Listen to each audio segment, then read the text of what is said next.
What happened in 2024 with the election of Donald Trump is that the world is not going left or right, but America is turning inward for the first time. Is US exceptionalism ending? Do you see the US market topping out?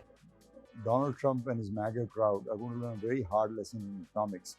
When economics meet reality, economics is going to win. It's just, it's like when the Titanic hit the iceberg won. The European markets are all at lifetime highs. So there's something going on in Europe. There's a very old saying in Germany, which goes as follows, that a lot of Germans don't believe in God, but every German believes in the Bundesbank. Are we in for a chaotic period in the near term in markets? I think as Aldous Huxley described in his famous book, A Brave New World. I think that's the reason I said that the world has shifted on axis. So it requires us to have new hats, new thinking. I do not believe in particularly the wealth created through gold or through real estate or through any other asset class. Equities long-term always deliver a superior rate of return. Markets go up, markets go down, sometimes a non-stop rally, at times a correction all around. It's been a while since we chatted, so I thought I'll come back again. I'm Surabhi Upadhyay. This is Market Café. Let the conversation begin.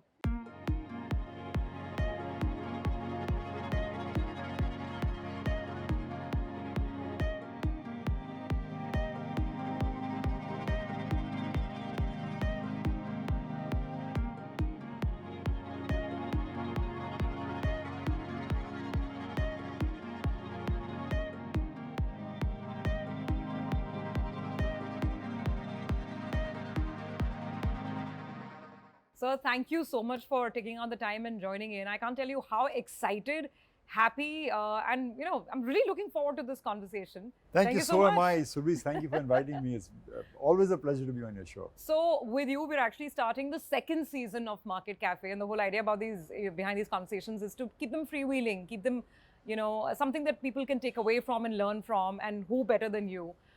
And I want to tell our viewers one thing. The reason why Mr. Damani has been on my mind consistently, at least for the last 4-5 months, and I'll tell you why. Allow me to quote that one line that you mentioned. So viewers, if you go back, and some of you might have seen that interview, the day Donald Trump was re-elected as the President of the United States, we had Mr. Damani on our regular programming for some thoughts and ideas. It was a big event. And I remember, sir, what you said that day. And you said that this is the most important, most seminal event in the global geopolitical theater since perhaps the fall of the Berlin Wall. What made you say that? What did you mean by it? Yeah, thank you again, Surabhi. November 5th, I think the day Trump was elected, actually I felt the world moved on its axis. And let me just first set the context for you. We always live life looking forward, but we understand it backwards. What happened? I came of age in the late 80s in India, and we are part of what I call the blessed generation in India, the first generation since midnight children to enjoy economic prosperity and the fruits of independence, if you will. Because right after I joined the markets, the Berlin Wall fell, economic liberalization happened in India, India became a technology superpower. All things that should have favored us happened. I often say this to my children, that my father was just an astute stock picker as I was, but the markets were so small and indifferent that he could barely make a living in the markets at those years. But we were a blessed generation, the generation ahead of us is equally blessed. So I think for what really happened to understand life is that the world... Thank you.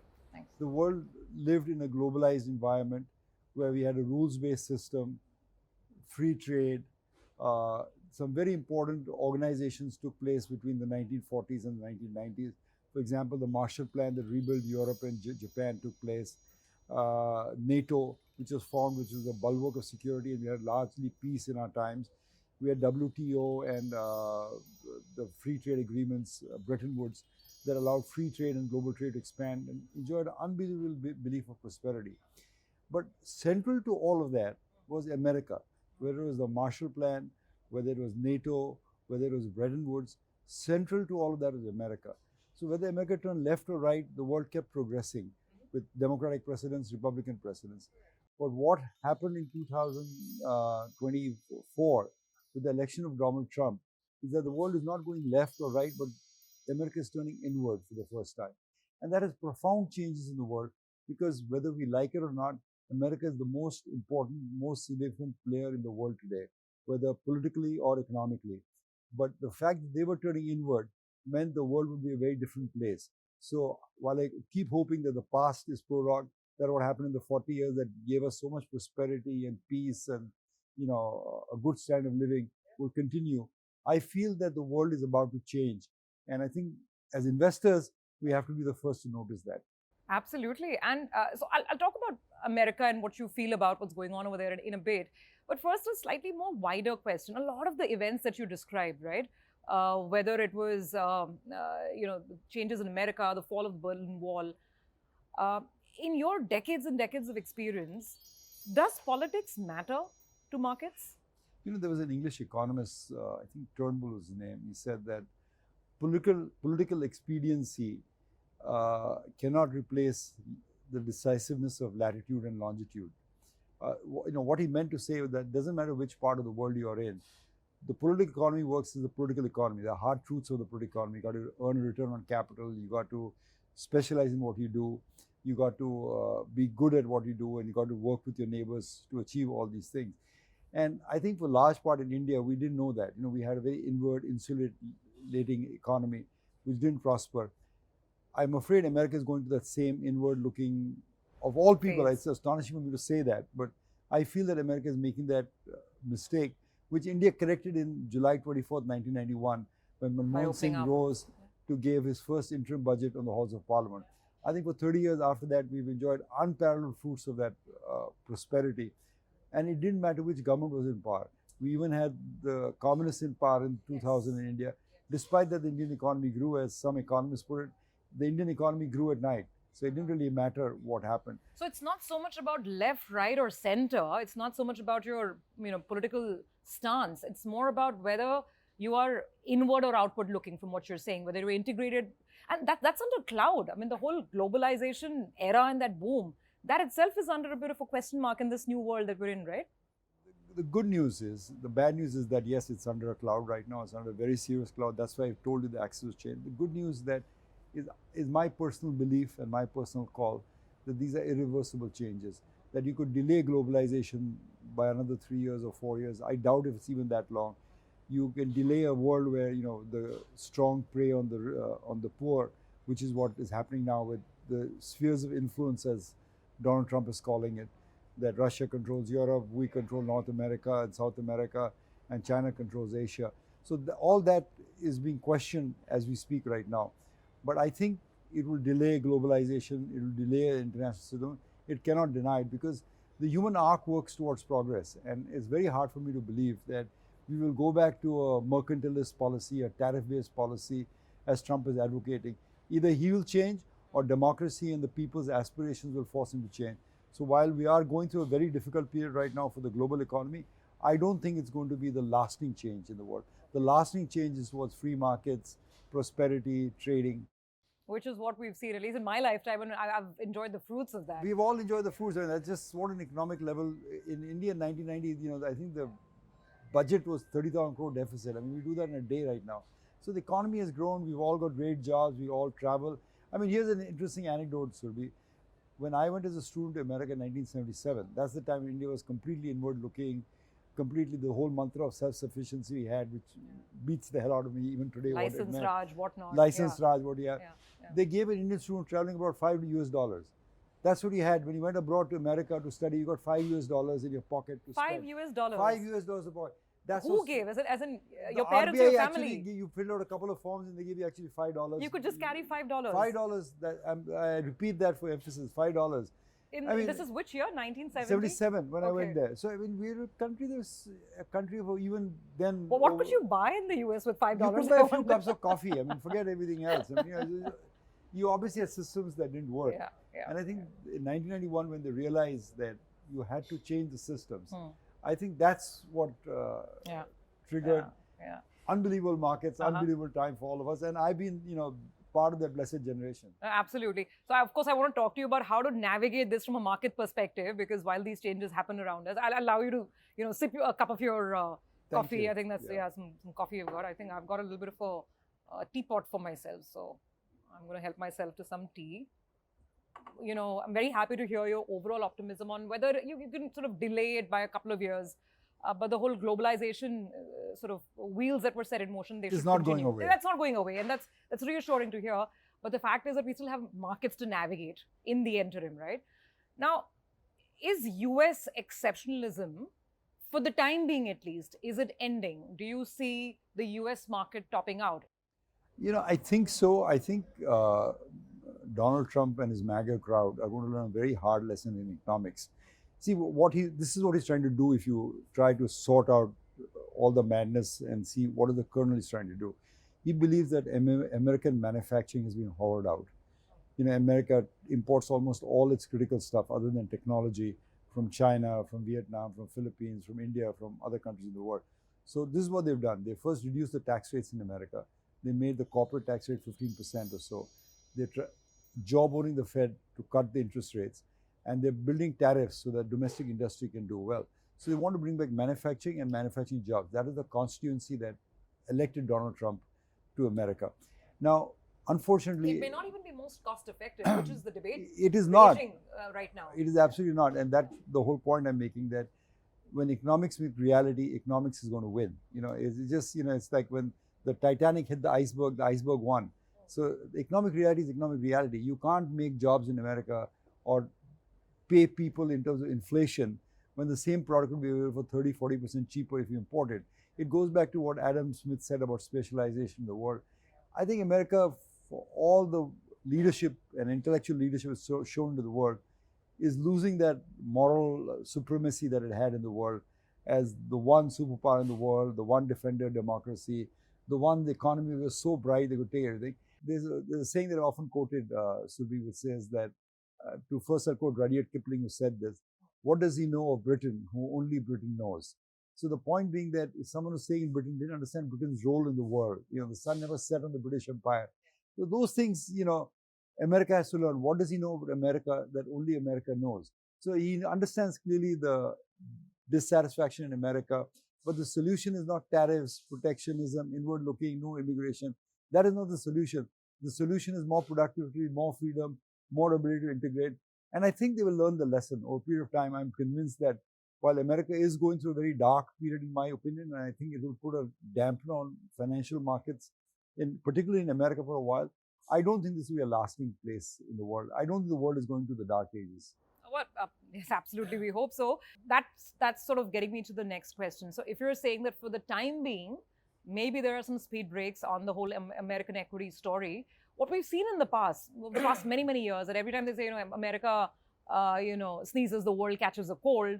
So if that were to play out, and let's say the American economy starts slowing down, American equity market starts faltering, in the past we've seen everybody falls. Could it be different this time? No, we will falter. I mean, there's no doubt about it that America is such a big, important economy that when America sneezes, the rest of the world catches a cold. It's very true, particularly in emerging markets. But I personally feel that given that these are now considered permanent changes in the world. So you see what's happening in the world. China, India, Russia created their own trading bloc called BRICS. France has already made a declaration that it would now be the nuclear armament of Europe.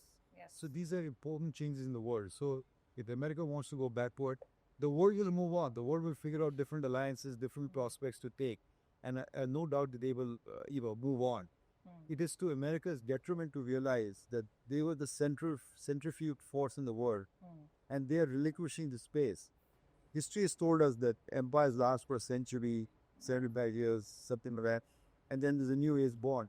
And if America is conceding the role, water seeks its own level. So the world would seek its own level. There'll be other blocks, other interests going on. But when eras change and empires fall and new ones take over, usually that period is also very, very chaotic, right? And I mean, now if I apply that to the direction of money flow, markets, I mean, there was this whole debate and something I was reading or hearing about how obviously it's the Chinese who hold a huge amount of American treasuries. Yeah, they might not buy it. I mean, what happens to interest rates then in America? So are we in for a chaotic period in the near term in markets?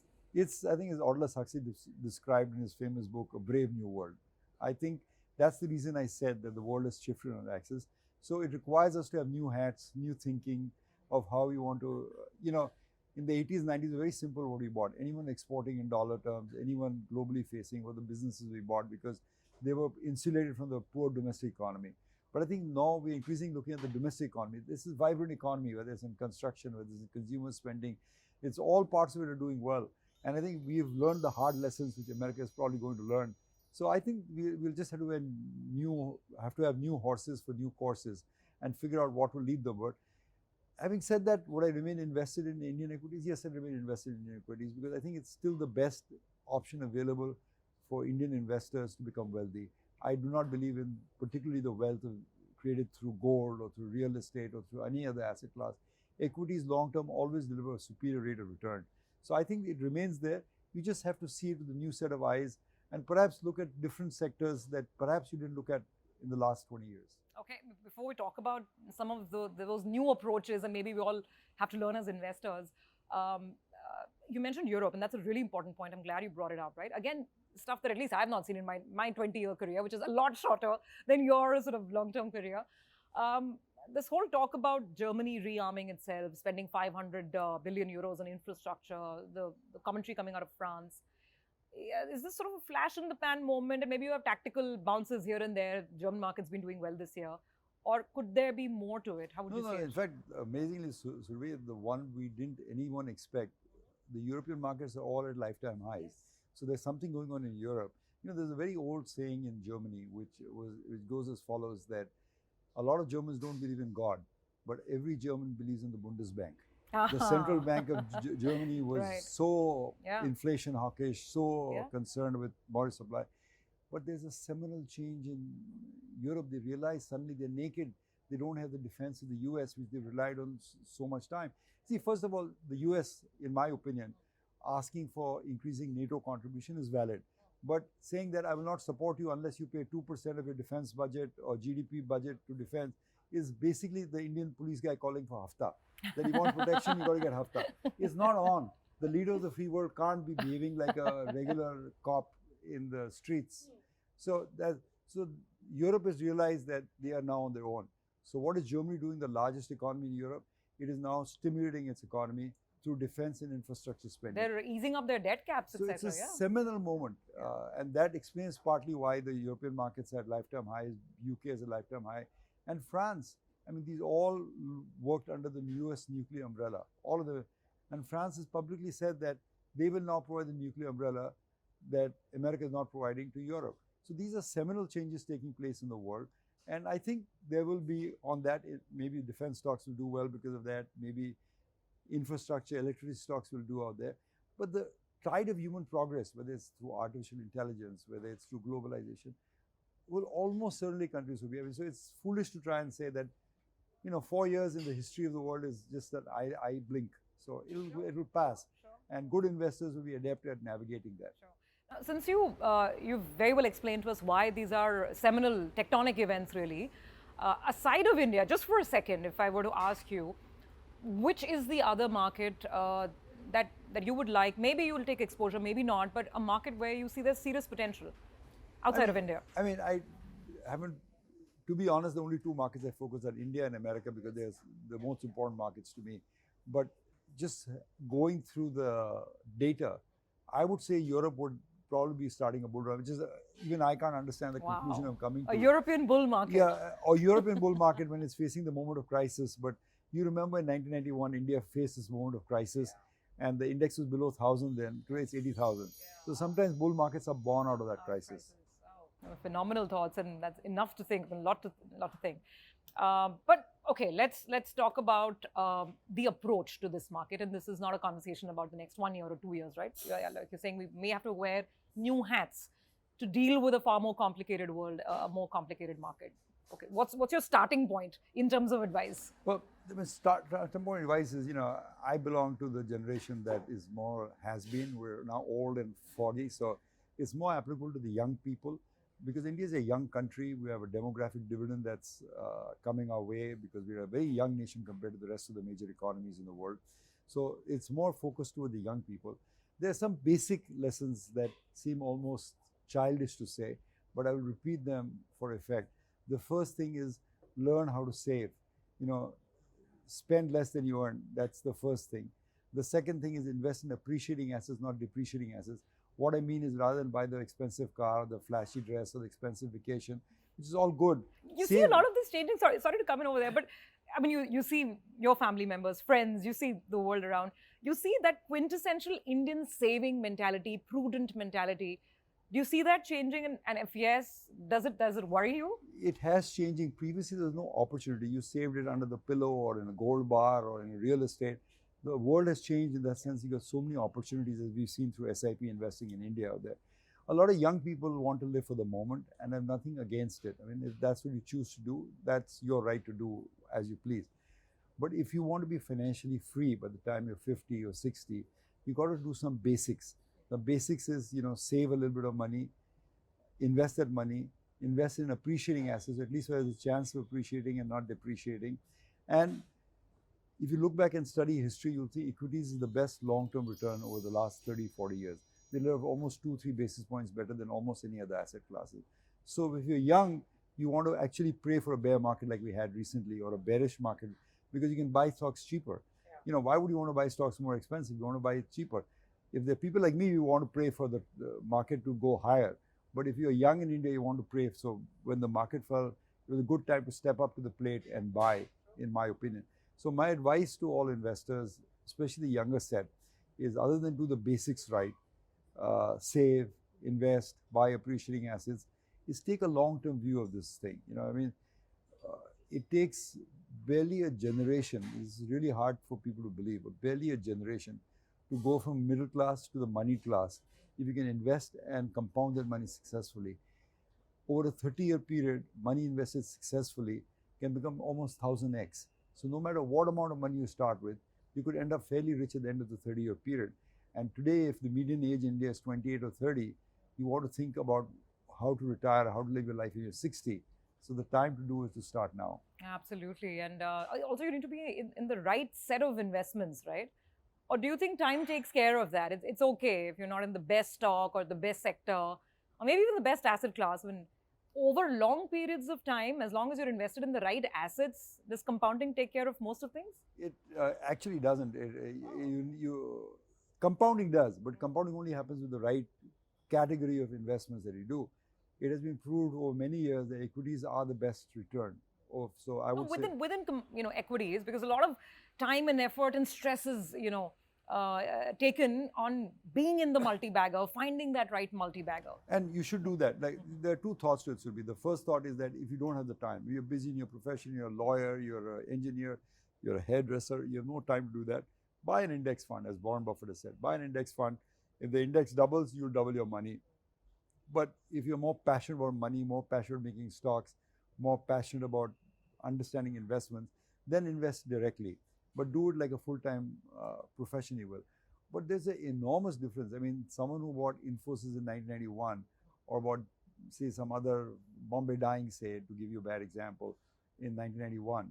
I mean, the returns are so dramatically different that it almost doesn't believe that you were in the stock market. So I don't want to ever underestimate the power of great stock picking. That's what has made a difference in all our lives. So if you're going to be full-time in the market, you damn well pick good stocks. Don't pick the popularity of the day or the moment and buy those stocks. Buy, as again, Warren Buffett, who taught me so much in my life, has taught us that in the short run, markets are what they call popularity machines. What is more popular works. But in the long run, it's a weighing machine. So you want to buy good quality businesses, just like you choose your spouse perhaps with a lot of care. You want to choose your stocks with a lot of care. Good return on investment, good characteristics, good return on capital, good payout policy. There are all these things that you look for in a great business, free cash flow. You should be looking at that. And I can't emphasize that more importantly, that you cannot pick any old thing and expect to get rich. You have to pick great stocks, great businesses, and devote your time to it. And if you don't have the time or the wherewithal to do that, then by all means invest in an index fund. That is your second line of defense. Sure. But don't think you can buy anything and expect, hey, I'll be rich in the 30 years. You have given us a great corollary or anecdote. Picking the best stocks is like picking your spouse. You don't want to pick just the most popular person in the room or the most popular stock in the room, right? Shouldn't do that. You shouldn't do that. Look at, far the more hottest looking girl doesn't necessarily make the best spouse, maybe. I don't know. Or the hottest looking guy. hottest looking girl or guy doesn't necessarily make the best spouse. What a headline, really. Okay, so now with that out of the way, I do have to get your perspective a little bit on where we are now, because I think a lot of people, especially people who came into the market post-COVID, have patiently sat on the sidelines, watched this market do its thing for the last 5 months, right? And I mean, this month has been better. March has been, of course, better off. And you've seen so many cycles. So where are we in the cycle? Was that a post-COVID bull market that's ended and now is a new consolidation phase, or was that a correction in an ongoing bull market? Where are we, and what is this? Yeah, the good news to me is that, in my opinion, again, these opinions can be wrong, but in my opinion, we're in an ongoing bull market. What happened was the first correction in 4 or 5 years. It was particularly severe, and market correction is always severe. It always kind of panics you and tests your conviction, tests your patience, which is all the things that it did. But they are short, sharp, and swift. As you saw, the index fell very sharply and very swiftly, almost without respite, 800,000 points a day after that. But my feeling is that that is just a correction in a bull market, not the topping of a bull market. The reason I say that is, even when the fall started, individual stocks were making new highs, new all-time highs. Bajaj Finance, United Phosphorus, Shree Cement, so many companies, good high-quality businesses were making new high. That would typically not happen in a bearish phase of the market. Secondly, more importantly, in the last 60 to 90 days, I put, I had the road, rubber meet the road, went and visited a lot of companies, just try to get feedback on what things are in corporate India out there. And almost universally where I went, people are talking about expansion, talking about growth, talking about margins, talking about profitability. So this was more of a market event than an economy event. There's very little leverage in the system. Banks are not leveraged. The stock market is not leveraged. So it was just a correction of valuation, which had probably become excessive, took place, and now we're resuming the bull market that began in 2021. Well, that's really good to hear, because yeah, absolutely. I mean, we couldn't really pinpoint an economic crisis or a financial accident which triggered this. It kind of just happened on its own. On valuations, and that's why it's a little important to understand both valuations and the power of flows. Domestic investors were pretty much buying throughout, at least from the mutual fund side. They were pretty much buying throughout the fall. And yet the market fell because we were being hit by 8,000 crores, 10,000 crores of foreign selling on a daily basis, right? So it's probably too difficult to write that off entirely. And now they've stopped selling. In fact, now first trickle of buying has come through. So while we can't predict flows, perhaps we can't underestimate the relevance also, right? And what do you You can't. I appreciate that. And a lot of my friends pay a lot of attention to the FI number, which I really don't. Okay. Because anytime there's a transaction on the stock exchange, there's a buyer and a seller. So if the foreigner is selling, someone is buying at the other end. Stocks don't go in a zero hole on the ground. I mean, there's always a buyer at the other end of the stock. So things are being bought. Someone who thought it was expensive was selling it or booking profits. Someone was thinking it's value and he can make money, so he was buying it. So, that takes it. Of course, it's important. I'm not denying the importance of the FI number out there, but I don't particularly pay too much attention to it. It's just one of the things we look at out there. What we particularly pay attention to is on the ground, what's happening. How is the company dealing with the Trump tariff? How is the company dealing with inflation? How is the company dealing with the changing technology environment? I think those are more relevant questions for an investor to ask in a bottom-up manner. And I think that's just noise that you can't control. If they're going to sell tomorrow, how do you control that? If oil spikes up, you can't control that. If Ukraine war ends or does not end, you can't control that. But you can control what you buy. And you want to buy those businesses that are, doing good, bulletproofing themselves, and which is what I've done, which is what's been very successful over the last few years. Fantastic. Take your point completely. There's always a buyer on the other side. There always is. So, what does it matter? The color of money doesn't matter. There's someone putting in the money. Psychologically, it matters, but actually it doesn't matter. Okay, fair point. Now to sort of press on that, the buyer on the other side, in this so-called correction phase, the buyer has largely been Indian, right? Domestic institutions coming in and pumping in money. Now, again, in your 40-year-old career, what do you make of this kind of domestic change, the ownership of the market changing? And this ties in with the valuation question as well. I mean, sometimes you would talk to fund managers and off the record or off air, they'd say, what do we do? I mean, we're getting 40,000 crores of equity inflows every month.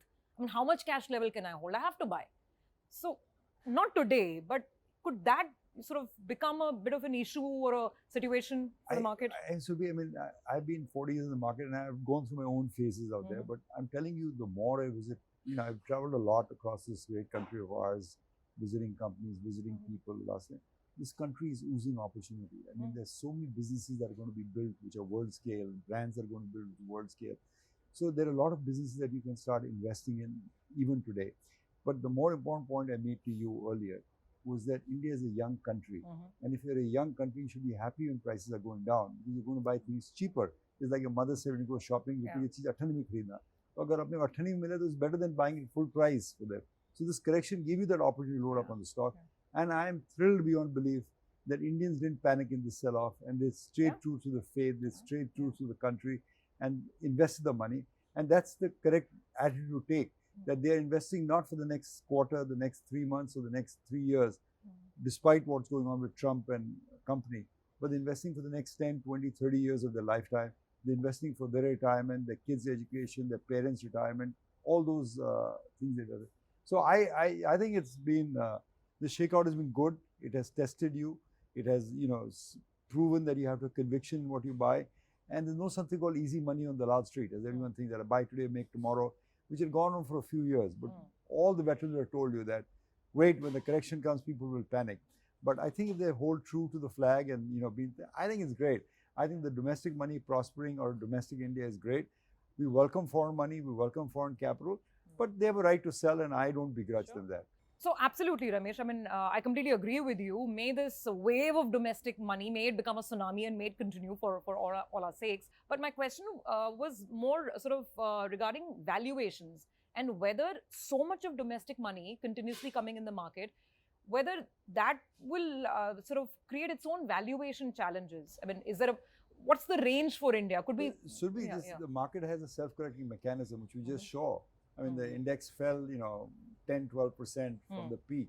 So it has a self-correcting mechanism built in. When valuations get too high or too stretched, someone on the other side will say sell, and it cannot be absorbed by the market, which is exactly what happened. So why worry about it?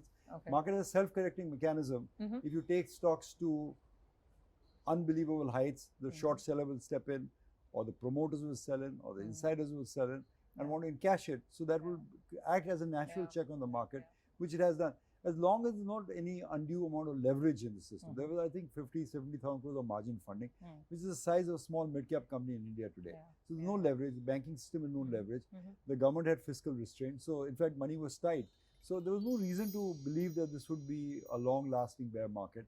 And market will correct itself. Anytime the valuations of something become excessive, people step in and sell, insiders sell, someone sells, and that creates a buying opportunity. So for the younger set, particularly, I want to focus on the younger set. You'll get an opportunity to buy stocks cheap, and you want to buy those high-quality businesses when they are cheaper rather than when they're more expensive. Don't assume or base your day on the fact that you made money in a particular stock in 2 days or not. If it went up today, I had a good stock. It went down today. That's the wrong way to look at it. Think of, as Warren Buffett taught us, that owning a piece of the business, that I'm owning, just like you won't sell your business if you owned it, or a real estate because the price fluctuated out there. Same thing, you're buying a piece of the business. The fluctuation is the market's randomness, that one day it offers something to you cheap, one day it offers you something expensive. But you want to look for the fat ball outside the off stump you can hit for a 6. That's where you make money. Absolutely. So let's get to that. And I mean, that's your personal favorite passion as well, picking the right kind of businesses. What excites you the most? And also, if it was just a correction in the ongoing bull market, then will the leaders continue to be the same, or could there be change? I mean, you picked PSU stocks, I think, ahead of most people in the market. No, I was lucky on that. Would they continue to lead? Yes, I think they'll continue to lead the bull market. There's been some evidence, again, the defense stocks, flashing up as we speak. So I see what has happened that perhaps we don't understand is, I think this government understood correctly that there's no public favor in terms of disinvestment in India, privatization. I think successive governments have tried that and it has failed. So they've done the next best thing, which is improve the corporate governance of these companies. So you look at the earnings profile of how the earnings profile have changed of these companies. So that has really helped bring prosperity to the PSU index group. So having said that, yes, I think they'll continue to lead the bull market. Where are we investing in the public sector space? Maybe in the construction companies, maybe in some of the other names that we're finding value out there. So that is one sector that we're looking at. I find suddenly and surprisingly for me a lot of the pharmaceutical sector. Yeah. Because what I'm finding is that a lot of Indian companies are not doing the CDMO work or the basic generic drug, which is also fine, but they're also building intellectual property, okay, which I find astonishing that India has come that far that you're building actually patented medicines and so we're investing in some of those companies. And then the third one, which I'm very bullish on over the next 5-10 years, is this public digital infrastructure space. Because I think the one thing India is teaching the world is the India stack, the digital infrastructure, whether it's payments, whether it's transaction, commerce. I mean, anyone who's gone to the airport in recent times know how cool Digi Yatra is, the way you smooth through the airport. So India is way ahead of other countries, and that product will not only be more intensified in India, it will also be exported. So I think there'll be an opportunity in that sector too. But are there enough opportunities? There are few companies, Protean obviously is one of them, but does the listed market offer enough opportunities to play digital infra? There are plenty of opportunities. When Infosys went public, there were 1 or 2 opportunities, and more companies came. So there will be more companies. There are enough right now. You just have to look. And I'm not recommending any particular stock, just to be clear.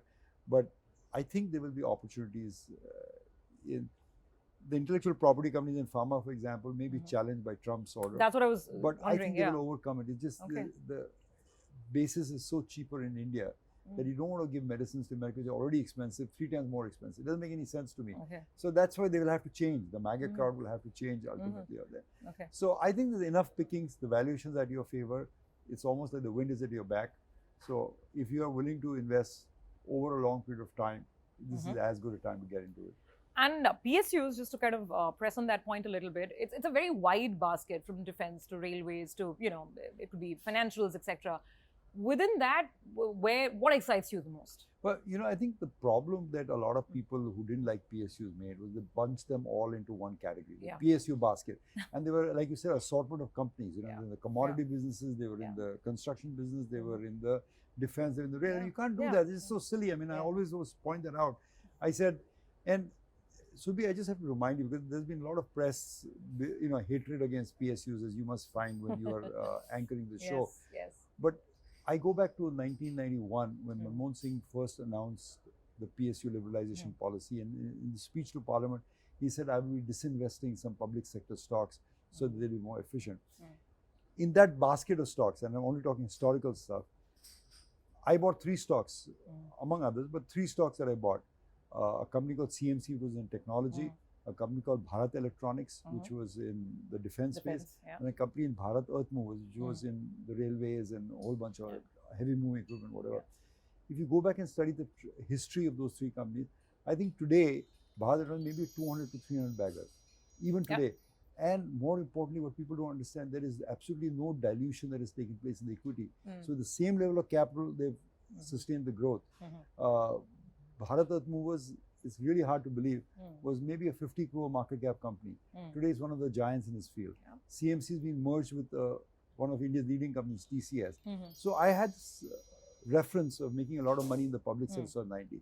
So when these got disinvested in 2020s, the railways and the defense PSU, we could see they were rich for the pickings. So I would say avoid the mistake of clubbing all of them together, because you get MTNL also along with some maybe dots in there. So, but if that's your job, I mean, that is your job as a stock picker. What are you doing? If you're lazy, not going to look at the stocks, then you're being lazy. You're not a good value investor. So that is my call. I'm saying that these individual stocks will do well. What excites me pretty PSU, as told you, some construction businesses excite me, some defense business still excite me. Okay.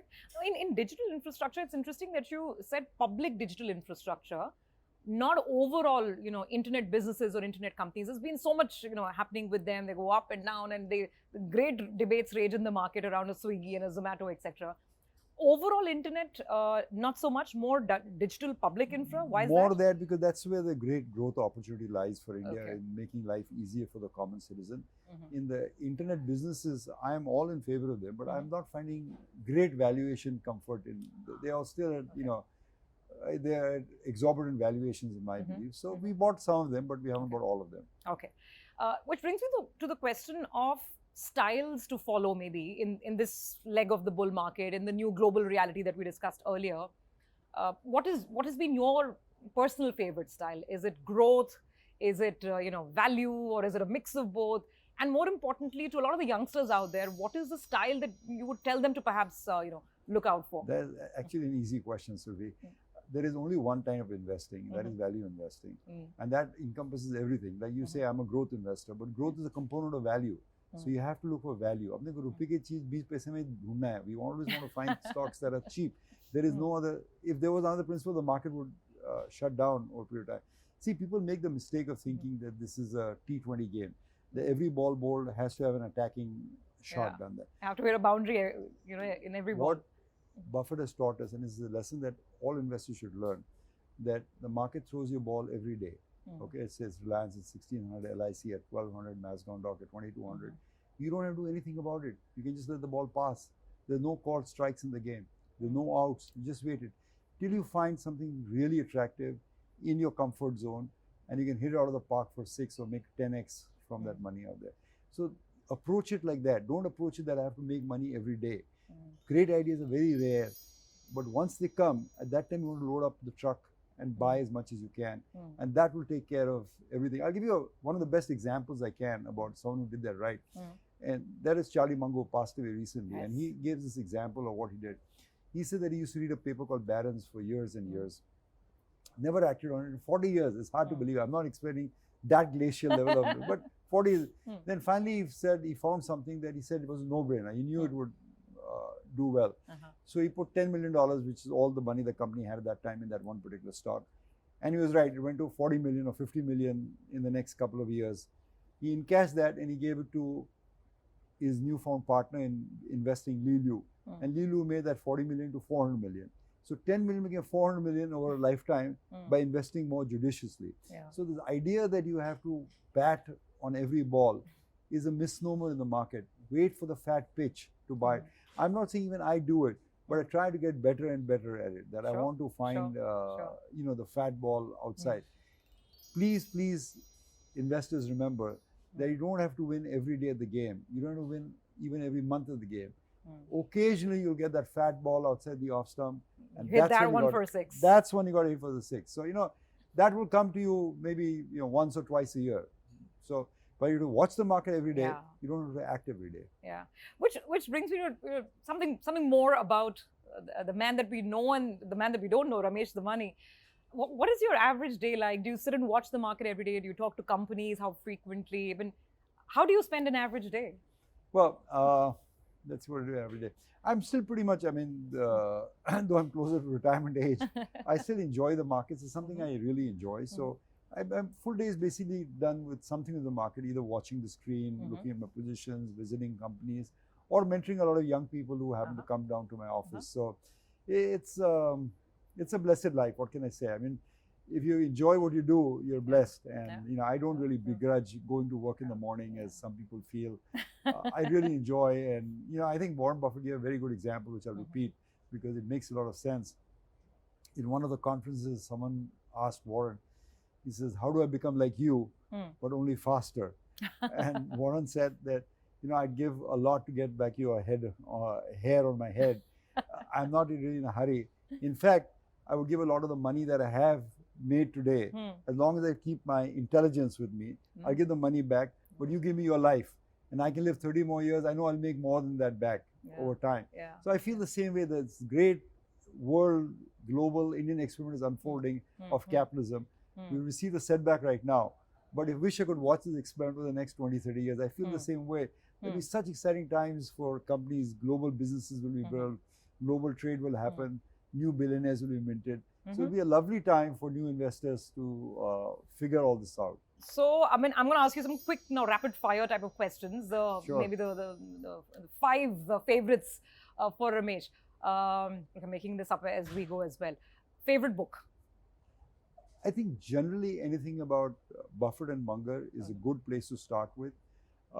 There's a new book that's come out called Unscripted Buffett, or Scripted, or I forget now what it is. Unscripted Buffett and Munger, which is verbatim records categorized by subject of all they spoke on the AGM. Oh, okay. It's a brilliant read. It's just what they said, direct, unfiltered. You can read what they said. So I would recommend that book to investors. A very young friend of mine sent that to me. Thank you for sending that to me. But anything on Buffett and Munger, I must say the 2 books that I enjoyed in my childhood for example, was a book called The Spirit of St. Louis, Mhm. which is a Charles Lindbergh flight across the Atlantic at that time. And the rest will remain. But that, for my boyhood, that inculcated my love for adventure by reading Charles Lindbergh. Wonderful, wonderful. Favorite movie? Favorite movie? There's a movie in America called Groundhog Day, where I forget the name of the lead actor, but it's a brilliant movie where he kind of lives the same day every day until he breaks out of that day. And I must have watched it half a dozen times. Wow, I know what I'm watching this weekend. It's a great movie. I would encourage you to watch it. Any favorite actors? Indian, international, global? Any actress? Actress? Okay. No, I mean, I'm putting myself. I like some of the old-time actresses in the 60s. I think Sharmila Tagore always had a particular resonance with me. I think Gwyneth Paltrow. I mean, there's a lot of people. I admire the work they do. So. Lovely. Like I said, we're trying to get to know the other side of Mr. Damani as well. Your favorite concept of a holiday, idea of a holiday, what would it be? Just travel itself. I really enjoy travel. So in, say, the last 5 years, I must have been to a lot of different countries. For example, I went to Armenia 3 times in that time. For some reason, it happened I went 3 times. I went to Azerbaijan. I went to Japan. I went to Singapore for work. I went to Africa. So I enjoyed I think more than a favorite destination, I enjoy meeting new people, new cultures, new food. Just travel itself is very ennobling for me. Fulfilling, I guess. I completely get that. If you weren't such an ace investor and stock picker, what would Mr. Ramesh Damani be? As my wife said, I'd probably be driving a truck. In the US? I wouldn't get a job anywhere else. No, we're very lucky. People who understand markets probably are not good enough to do other professions because they're so focused on money and what will happen tomorrow and thinking seems ahead. So probably be this thing. But having said that, I think I would probably enjoy law or teaching because it kind of interests me. So and we've benefited so much from the wisdom that you've shared with us over the years. Kind of you. So I can picture you as a professor, as a teacher, absolutely.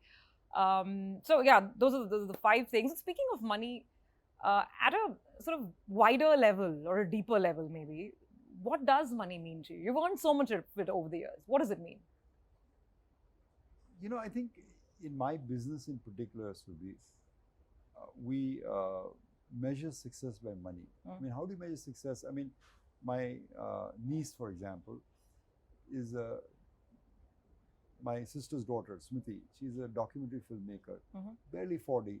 She was nominated this time for an Oscar. Wow. 40 years for an Oscar for a movie called I Am Ready Warden that she made. She didn't win it. But you can measure if you're a good documentary filmmaker by the Oscars you won or the nominations you won. If you're a great mathematician by winning the Fields Prize, for example. The awards, If you're winning the 100-meter dash by the Olympic gold medal, for example. In this business, you're measured by the number of zeros in your bank, which is correct, which is the way it should be. So it's a measure of success. It's a measure of success. But other than that, what would surprise you is that I have so many value investor friends across the spectrum, and they all live fairly modest lives. I mean, it's not that we believe in being hedonistic and spending it. I think the concept that we all believe is what Gates and Buffett and so many in India now have done. Ashish Dhawan, for example, has built Ashoka University, Nimesh by Flame University. So as trustees for wealth, that we should ultimately be trustees for the wealth and give back because we've been so generous in receiving so much, and we've been, as I said, the first generation that enjoyed the fruit of liberalization. So I think money is very important as a measure of success in my business. How good are you? When you match your intellectual wits against the best and the brightest, where do you stand?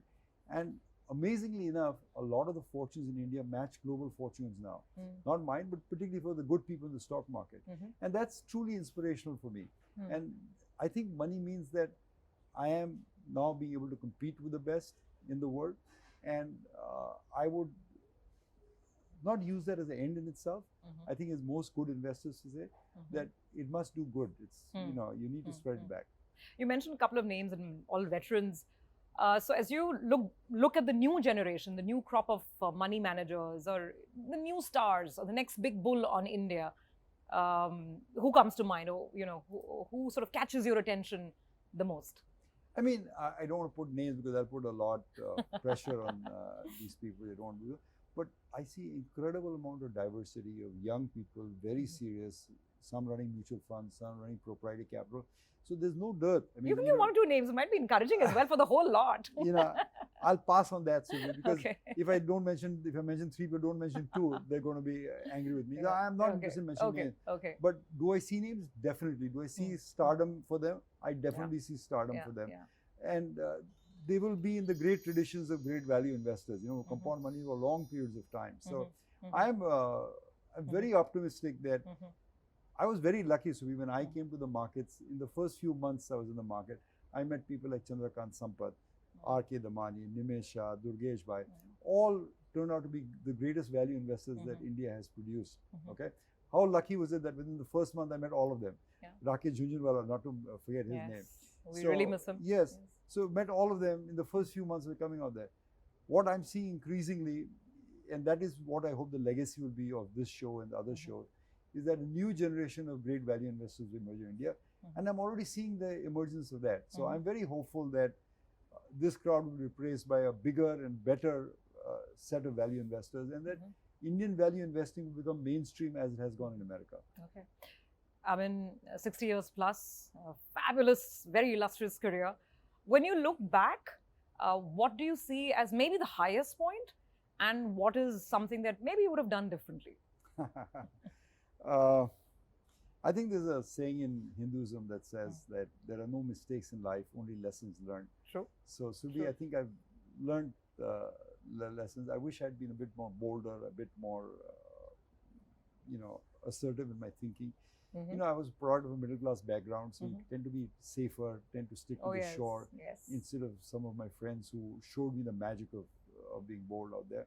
So maybe I'll impart that for the next few years, maybe the next In terms of the stock calls that you also eventually took. Stock calls, the amount you bought, how you saw the market. Yeah, It really bothers me that I have not been as successful financially speaking as some of my peers. And again, I say it's not because of the money. It is because, you have to measure yourself against the best. And it's a good calling. It's not something bad out there. Surabhi, I just like to share with you what I wrote particularly for this show. Oh, wonderful. I talked about having a blessed life. And I wanted to end with saying that what are the blessings that I'm truly grateful for, which I am. I've really been lucky generation of India. And I want to share this with our viewers. This is an old Confederate prayer that I'll read out so I get it accurately. It says, I asked for all the things that I might enjoy life with. I was given life that I might enjoy all those things. I got nothing that I asked for, but everything that I hoped for. My prayers were answered. I am among all men most richly blessed. I really feel blessed today. Surabhi, thank you so much for having me on the show. Wonderful. So thank you so much. This has been an absolute pleasure. Thank you for taking out the time. Very, very enriching conversation. And it is this legacy from you that I think all of us, people younger to me, the future generations will want to know about, imbibe, and learn more from. So thank you so much for doing this. Thanks, Means Surabhi. a lot. Thanks Thank always. you. Yeah. All right, viewers. Well, that's a wrap on this edition, Season 2, Episode 1 of Market Cafe. We'll see you again. Keep sending us your feedback, comments, anything else that you want to talk about, and we'll incorporate that in the coming conversations as well. Thank you so much.